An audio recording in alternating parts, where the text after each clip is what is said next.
미국 플로리다 남부에 위치한 플랜테이션이란 지역은 단독주택 중심의 중산층 거주 지역입니다. 조용하고 깔끔하게 정돈된 도시인데 주변에 학교와 공원, 쇼핑센터까지 인프라 접근성이 매우 좋다고 해요. 그렇다 보니 주민이 한번 정착을 하면 웬만해선 쉽게 떠나지 않기도 하고요. 그만큼 안정적인 커뮤니티가 형성되어 있는데 어쩌다 한 번씩 차량 절도 같은 경범죄가 발생하긴 하지만 미국 내 다른 도시들과 비교하면 치안이 매우 좋은 편입니다. 2010년 4월 6일 새벽 1시 30분 이 플랜테이션의 한 주택가에서 비극적인 사건이 발생합니다. 새벽에 정막을 깨운 건 쾅쾅쾅쾅쾅 누군가 다급하게 문을 두드리는 소리였죠. 그는 옆집에 살고 있던 5살 남자아이 패트릭 모리시였습니다. 이웃이 문을 열어보니까 아이 얼굴이 눈물로 범벅이 되어 있어요. 겨우 울음을 참아내고 숨을 고르면서 아이가 또박또박 말했죠. 아저씨 도와주세요. 아빠가 불타고 있어요.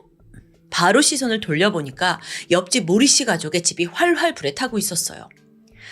그는 빠르게 아이를 집 안으로 둔 뒤 바로 경찰에 신고를 했죠. 잠시 후 경찰과 소방대가 도착합니다.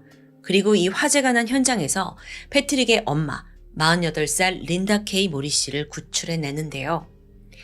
당시 그녀는 반쯤 정신이 나가 있었어요. 동시에 온몸이 피투성이더라고요. 하지만 정작 몸에 상처는 보이지 않습니다. 겨우 구출된 그녀는 넋이 나간 채 중얼거려요. 죽었어. 죽은 거야. 그리고 잠시 후 아들과 재회해서는 패트릭을 붙잡고 하염없이 눈물을 흘렸고요. 한편 경찰은 이 집 수영장 쪽에서 칼에 찔려 사망한 남성을 발견합니다. 그건 바로 린다의 남편이자 아이의 아빠 46살 조셉 모리시였습니다. 그날 도대체 이 집에서 무슨 일이 벌어진 걸까요? 그 전에 조셉 부부에 대해서 먼저 알아보겠습니다. 안녕하세요. 토요미스테리 디바제시카입니다. 조셉 모리시, 그는 국제적으로 이름을 날리던 유명한 분자생물학자였습니다. 사우스 플로리다 대학에서 학사를 졸업했고 마이애미 대학을 거쳐서 스탠퍼드 대학에서 박사 학위를 취득한 생물학 분야의 초엘리트였죠. 그의 연구 또한 괄목할 만한 성과를 냈는데요. 보스턴의 한 암 연구소에서 1년간 소아 백혈병을 전문으로 연구했다고 해요. 이때 기존 골수 검사를 대체하는 혈액 검사 키트를 개발해냅니다. 이후에 다른 연구소로 옮겨가서는 휴대폰의 특정 주파수와 암 사이의 연관성을 파헤치면서 활발한 연구 활동을 하게 되죠. 그의 개인사를 좀 더 살펴보면 워낙 연구에 빠져 있다 보니까 가정에는 좀 소홀한 편이었습니다. 그래서 전 아내와의 사이에서 아들을 두긴 했지만 부부가 얼마 못 가 이혼 엔딩을 맞이했어요. 그런 조셉에게 새로운 연인 린다가 나타납니다. 그녀 또한 엘리트였는데 페루에서 이민 온 린다는 대학에서 미생물학을 연구했고요. 조셉이 다니던 연구소에서 그를 만나서 사랑을 키우게 된 거예요. 둘 다 과학에 대한 열정이 엄청났고 또 이혼이라는 공통점이 있으면서 금방 가까워집니다. 1년간의 연애 끝에 1997년 결혼에 성공했죠. 모든 게 스무스할 줄 알았지만 부부에게 한 가지 고민이 있었습니다. 린다가 간절하게 아이를 원했는데 난임이라 쉽지 않았던 거예요. 몇 년을 고민하던 부부는 결국 한국 아이를 입양하기로 결정했죠. 그렇게 갓난아기였던 패트릭이 린다와 조셉 가정에 오게 된 겁니다. 아이가 생긴 후 부부는 더 돈독해졌습니다. 남편 조셉은 첫째 아이한테 제대로 주지 못했던 사랑과 시간을 패트릭에게 마음껏 쏟아부었어요. 동시에 아내에게 모든 걸 맡기지 않았고요. 함께 공동 양육을 했죠. 부부는 쑥쑥 크는 아이를 보면서 하루하루 그저 행복했는데요. 참고로 너무도 본받고 싶은 그 부부의 양육 방식이 남아있더라고요.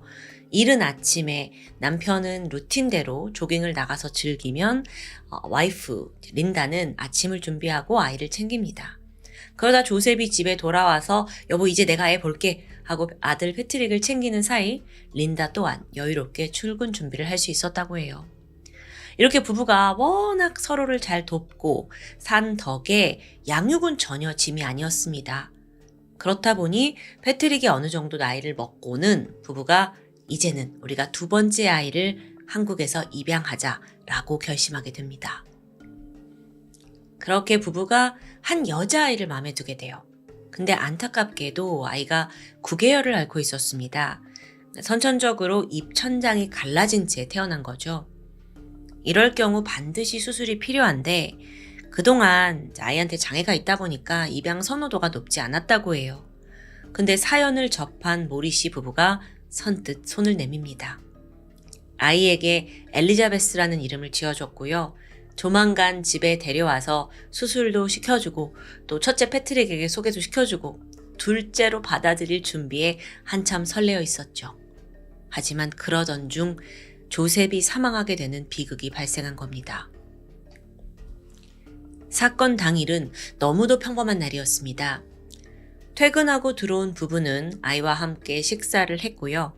아이 목욕을 시킨 후에 밤 10시쯤 안방에서 재우기 시작했어요. 이후 남편 조셉은 거실 소파에 앉아서 편안하게 좀 혼자만의 시간을 즐기게 되죠. TV 보고 간식을 먹다가 그는 잠깐 잠에 듭니다. 한편 린다는 못다한 일이 있었습니다. 그래서 작은 방에 들어가서 컴퓨터 작업에 한참 몰두하고 있었어요. 그렇게 오늘도 잘 지나가나 싶었는데 갑자기 깍! 린다의 비명소리가 들립니다. 이걸 들은 패트릭이 잠에서 깨어나요. 귀를 기울여 보니까 방문 밖에서 부모님 목소리와 함께 낯선 이의 목소리가 들리는 거예요. 본능적으로 애도 너무 무서워서 이불로 몸을 꼭 감싼 채 그냥 방 안에서 부모만을 기다리게 되죠. 한편 밖에서는 린다가 괴한과 마주한 상황이 펼쳐져 있었습니다. 그와 눈이 딱 마주쳤는데 세상에나 아는 사람이에요. 얼마 전까지 별채에 새들어 살던 43살의 남성 랜디였죠. 몇 달이나 월세를 밀렸어요. 그걸 봐주다가 마침 4일 전에 참다 못한 남편이 랜디 씨 당장 나가주세요 하고 강력하게 퇴거 조치를 취했습니다. 근데 거기에 앙심을 품고 집에 쳐들어온 거죠. 심지어 손에는 총까지 들려있고요. 그가 소리쳤습니다. 남편 어딨어? 잠에서 깬 조셉도 한순간에 랜디의 인질이 되어버립니다. 이쯤 해서 랜디가 갑자기 뒷주머니에 손을 넣더니 주섬주섬 무언가를 꺼내요. 무전기였죠. 거기에 입을 대고는 아내 2명은 내가 처리했어. 세상에나 랜디 외에 또 다른 공범이 있다는 겁니다.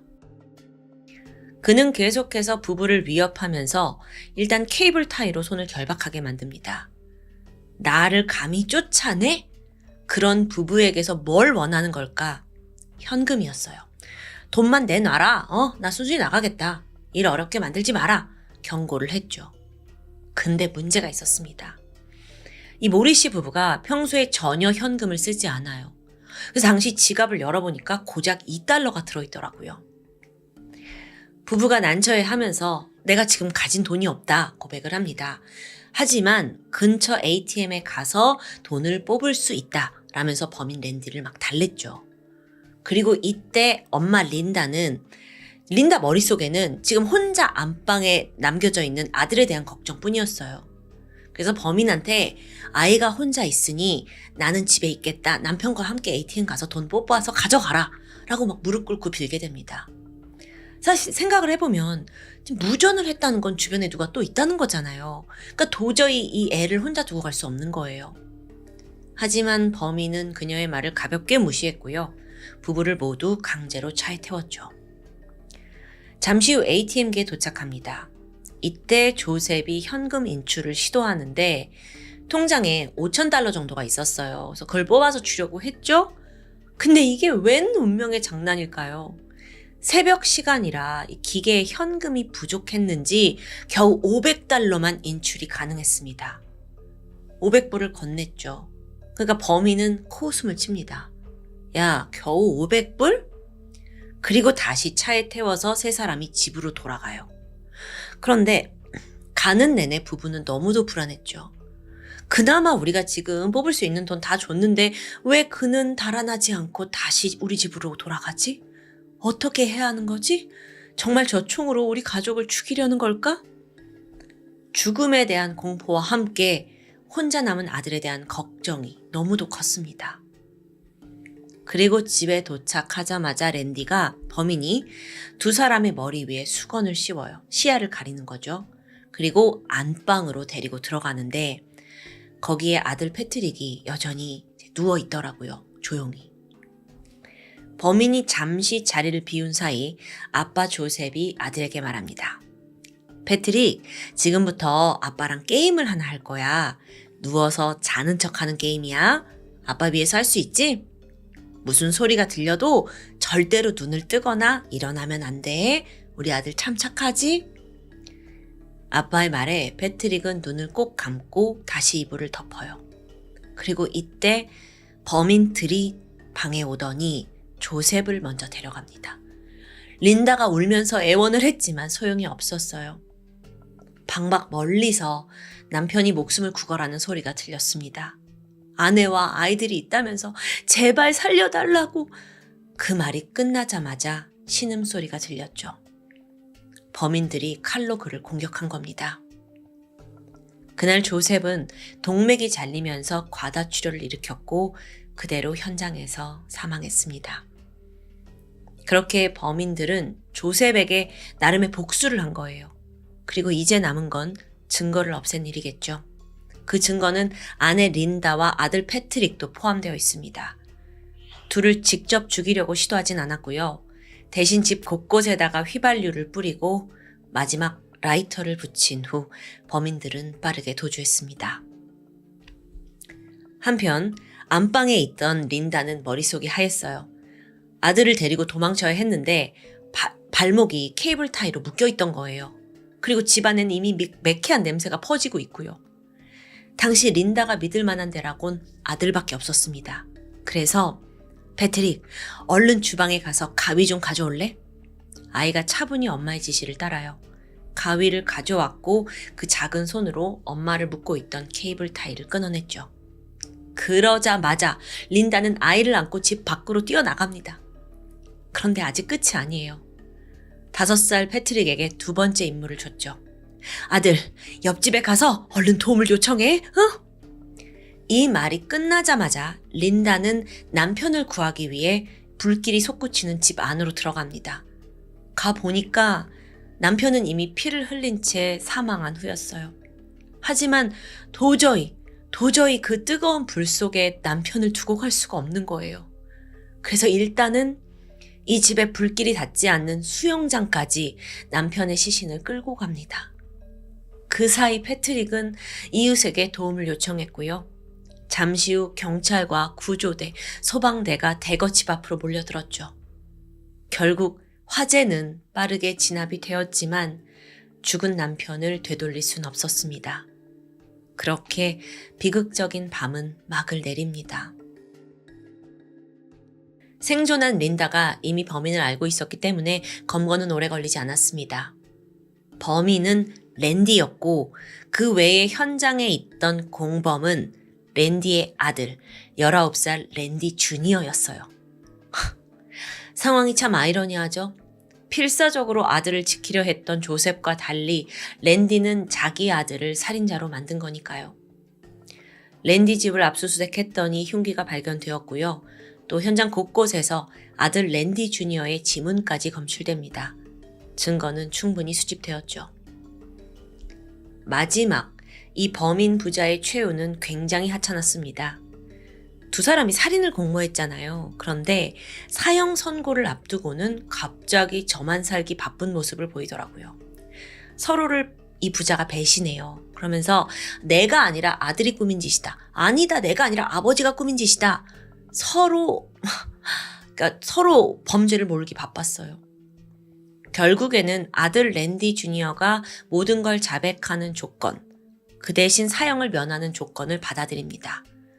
이때까지도 아버지 랜디는 저 아들놈이 마약 중독자인데 제가 이 사건을 다 꾸몄다라고 계속 주장했고요. 2012년 5월 배심원단은 랜디에게 1급 살인, 살인미수 2건, 납치, 강도, 방화까지 총 10가지 중범죄에 대해 유죄 판결을 내립니다. 그리고 2014년 11월 사형이 선고되었죠. 아들 랜디 주니어는 자백을 한 대가로 2급 살인으로 감형되면서 최종 징역 40년을 선고받습니다. 사건 이후 린다와 패트릭의 삶은 완전히 망가졌습니다. 집안의 가장 든든한 기둥이었던 남편이자 아버지를 잃었고요. 이 가족의 안락한 보금자리는 새까맣게 타버렸죠. 남은 건 대출금 10만 달러였는데 매달 이자를 좀 내야 하잖아요. 그나마 조셉이 일하던 대학에서 위로금으로 1년치 월급을 다 선불로 줬대요. 또 플로리다 주에서 운영하는 피해자 보상 프로그램을 통해서 2만 달러 정도를 지원받았고요. 그걸로 이제 근근히 살아가게 되는데요. 여전히 린다와 패트릭의 생계는 막막했습니다.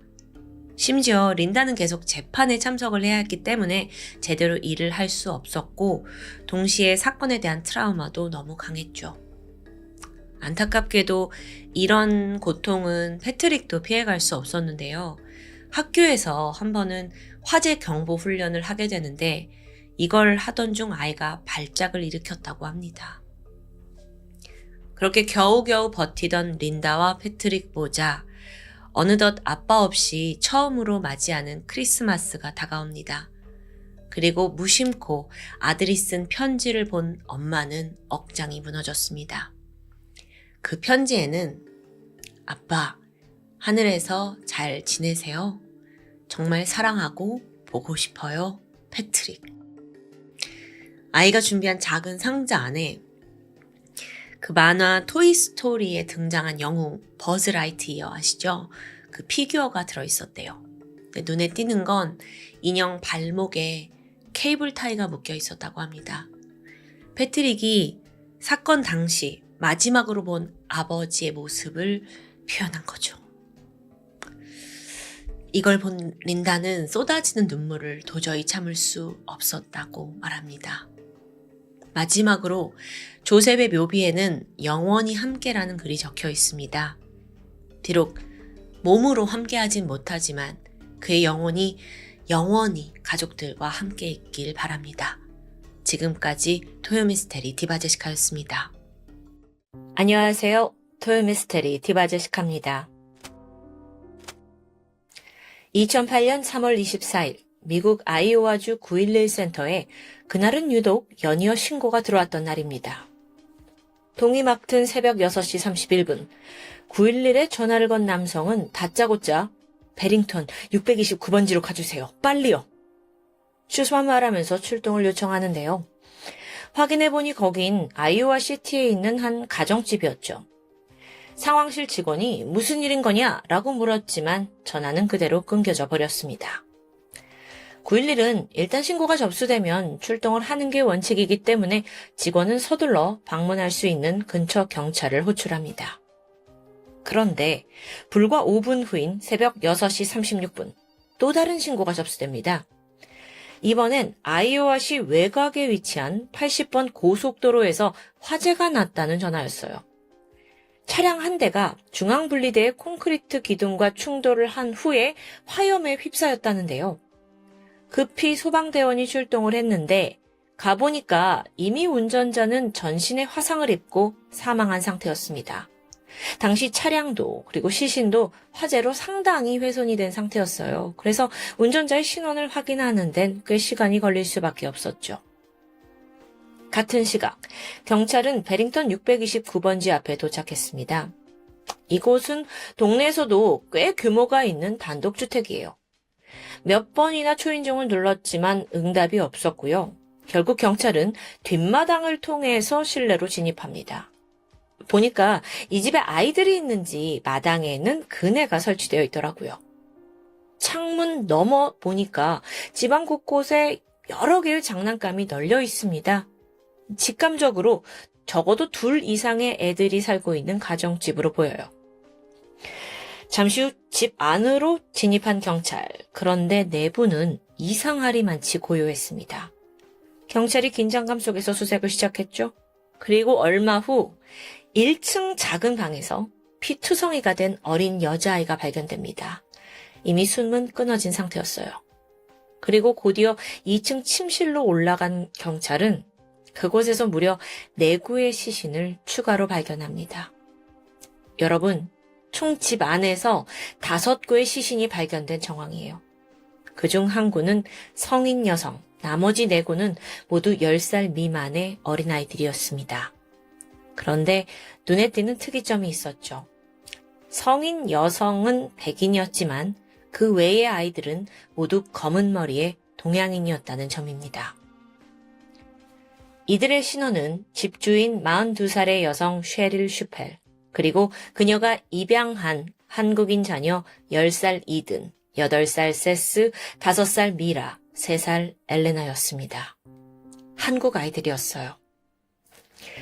이들에게는 공통적으로 둔기에 심하게 맞은 흔적이 있었는데요. 누가 일가족을 모두 이렇게 참혹하게 공격한 걸까요? 그런데 이 와중에 아빠는 어디 있죠? 네 아이들의 아버지이자 남편, 동갑내기 42살의 스티븐 슈펠은 당시 현장에 없었습니다. 자, 우선 이 슈펠 가족에 대해서 좀 더 알아볼 텐데요. 스티븐 슈펠은 꽤나 명망 있는 집안에서 태어났습니다. 아버지는 대형 로펌을 운영했는데 다른 형제들은 아버지의 길을 따라 다들 변호사가 되었어요. 하지만 스티븐만큼은 달랐죠. 경영학을 전공한 뒤에 은행에서 재무 담당자로 일을 시작합니다. 동료들이 말하길 그는 아주 유머러스하고 유쾌한 사람이었다고 합니다.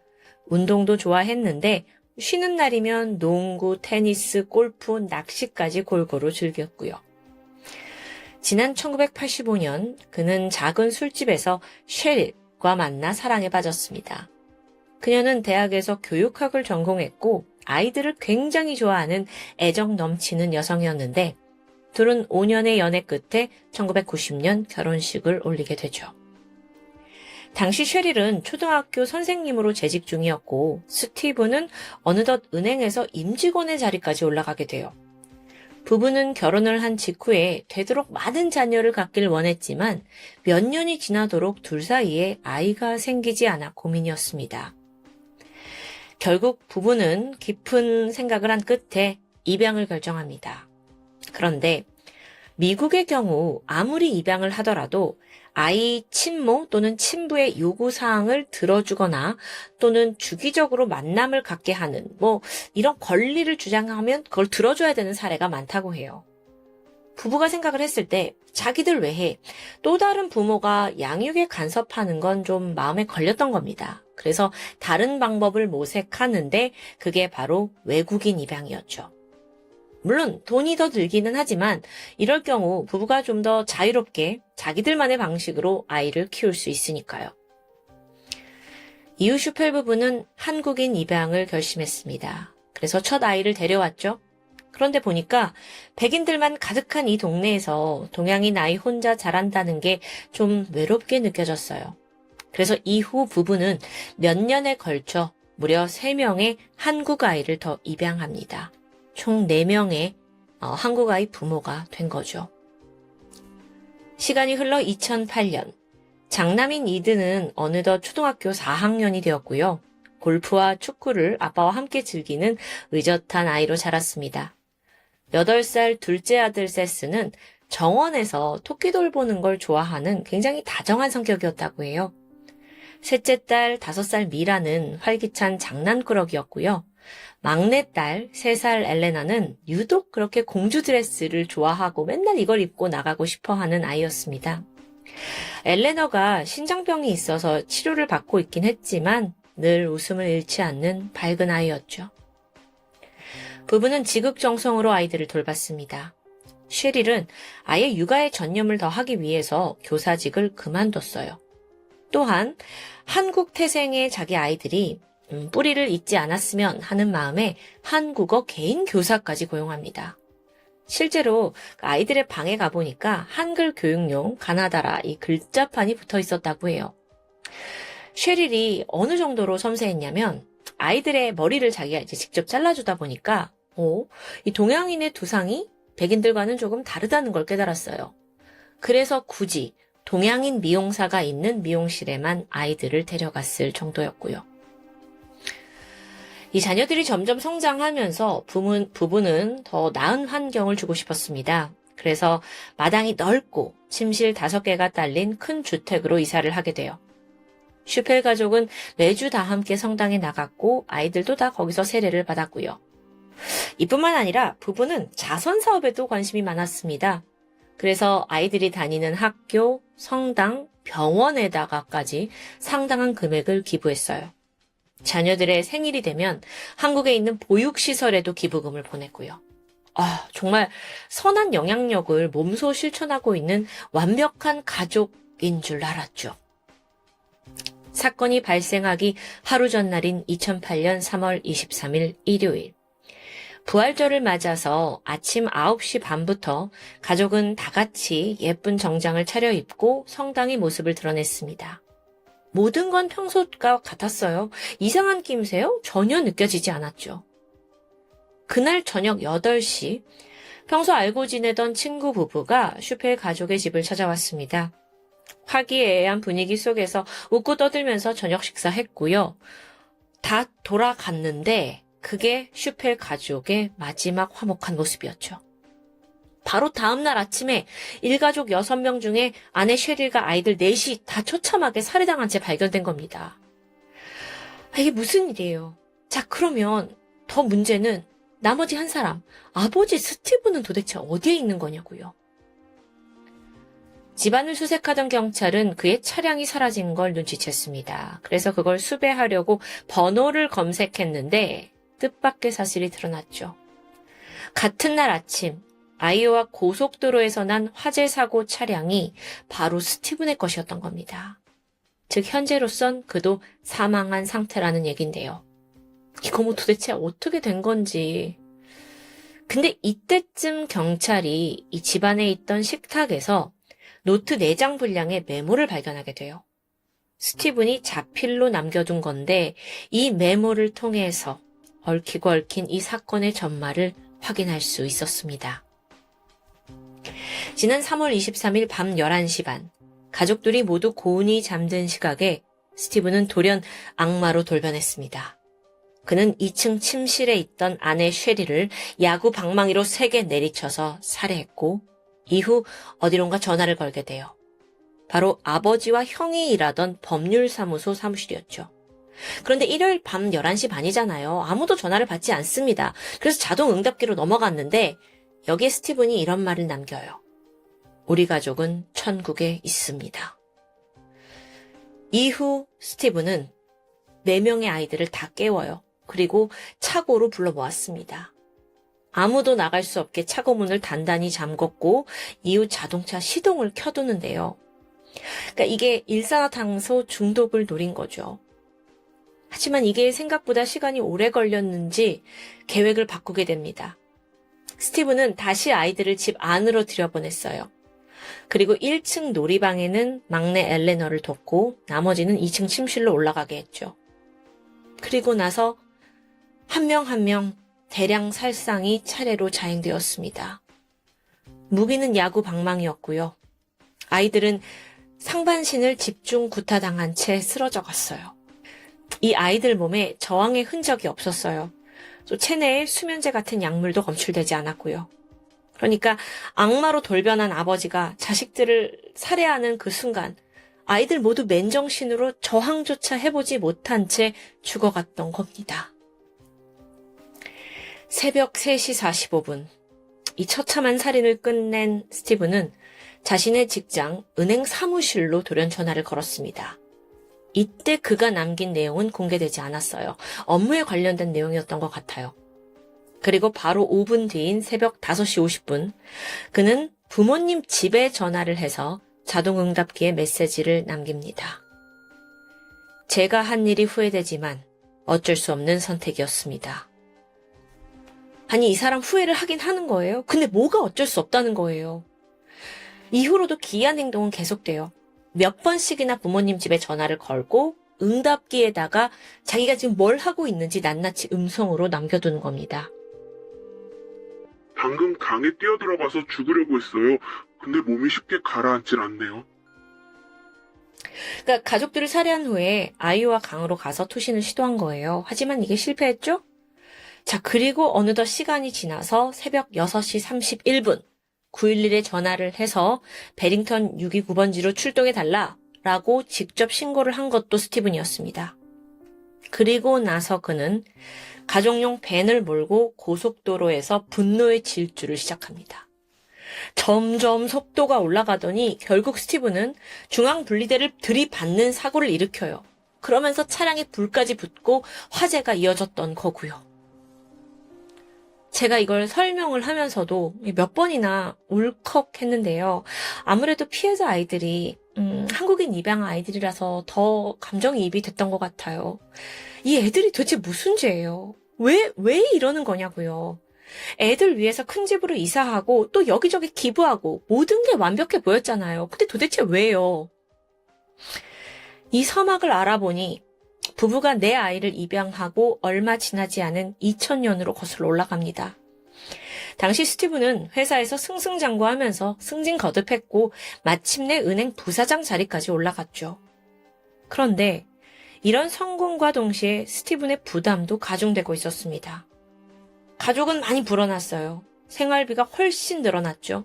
또 큰 집으로 이사하면서 그 비용도 있었습니다. 게다가 기부금까지 계속 내야 해요. 겉으로는 허울 좋은 삶이었지만 사실 그는 초조해하고 있었던 겁니다. 그러다가 결국 여기서 해선 안 될 걸 하게 되는데 바로 횡령입니다. 지난 2000년부터 2007년 사이 그는 55만 9천 달러, 그러니까 한화로 약 7억 원에 달하는 금액을 은행으로부터 빼돌렸어요. 그러니까 여태 횡령한 돈으로 선한 영향력인 척 살고 있었던 거예요. 위선이죠. 그러다 2008년 2월에 드디어 덜미가 잡혔습니다.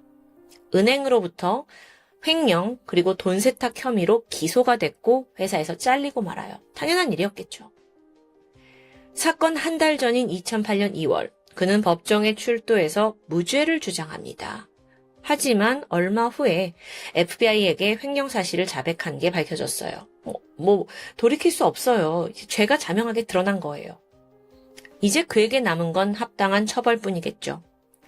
미국에서 횡령죄는 최고 징역 30년, 벌금은 최대 100만 달러에 처해집니다. 그의 다음 재판 기일은 2008년 4월 21일로 정해진 상황이고요. 이런 와중에 부부는 겪고 있는 어려움과 고통을 전혀 겉으로 드러내지 않았습니다. 아내 셰릴은 해고당한 남편을 대신해서 새로운 일을 시작했어요. 스티븐 역시 지역에 있는 콘크리트 회사에 취업을 했고요. 가족은 평소처럼 성당에 나갔고 모임에 참석합니다.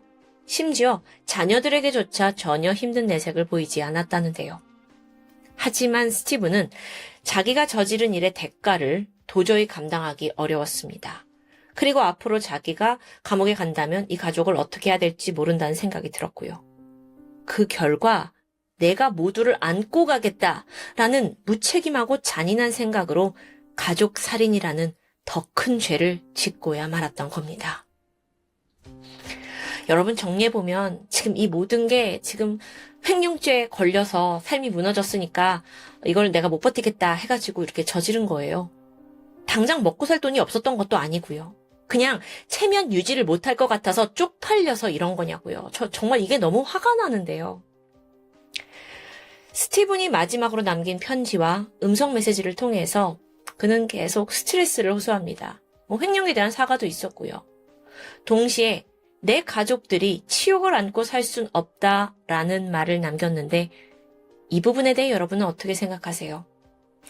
횡령을 저지른 사람은 스티븐 본인이지 아내 셰릴 그리고 4명의 아이들이 아니죠. 그들은 절대로 그렇게 죽어서는 안 됐습니다. 마지막으로 3월 29일 이 가족이 다니던 성당에서 일가족의 합동 장례식이 열렸습니다. 여기엔 가해자인 스티븐 슈펠의 장례도 포함되어 있었죠. 놀랍게도 그는 자신이 죽인 가족들과 묘지에 나란히 묻히게 되었습니다. 이에 대해 도무지 이해할 수 없다라는 여론의 반응이 거셌는데요. 근데 이건 사망한 셰릴, 아내의 부모님, 즉 유가족의 결정이었다고 합니다. 그들은 이거야말로 진정한 용서와 화합이라고 생각했다는데 과연 피해자들이 그곳에서 스티븐을 용서했을지는 아무도 알 수 없겠죠. 일각에서는 스티븐이 가족이 천국에 있다라고 말한 점, 또 사건이 부활절 밤에 벌어진 점에 주목하기도 했어요. 그래서 이 범행이 종교와 결합이 되어 있는 건 아니냐라는 추측도 있었죠. 설마 살인이 구원이라고 믿었던 걸까요? 하지만 가족 살해는 무엇으로도 용납이 될 수 없죠. 일가족 살인을 저지르는 사람들이 공통적으로 하는 말이 모두를 위한 일이었다라고 변명합니다. 그러나 결코 사실이 아니죠. 그저 본인의 오만함과 뒤틀린 이기심이 초래한 비극일 뿐입니다. 덕분에 더 빛나는 삶을 살았을 수도 있는 4명의 한국인 아이들, 그리고 아내 쉐릴의 삶은 그렇게 처참하게 끝이 났습니다. 저는 너무 화가 납니다. 지금까지 토요미스테리 디바제시카였습니다.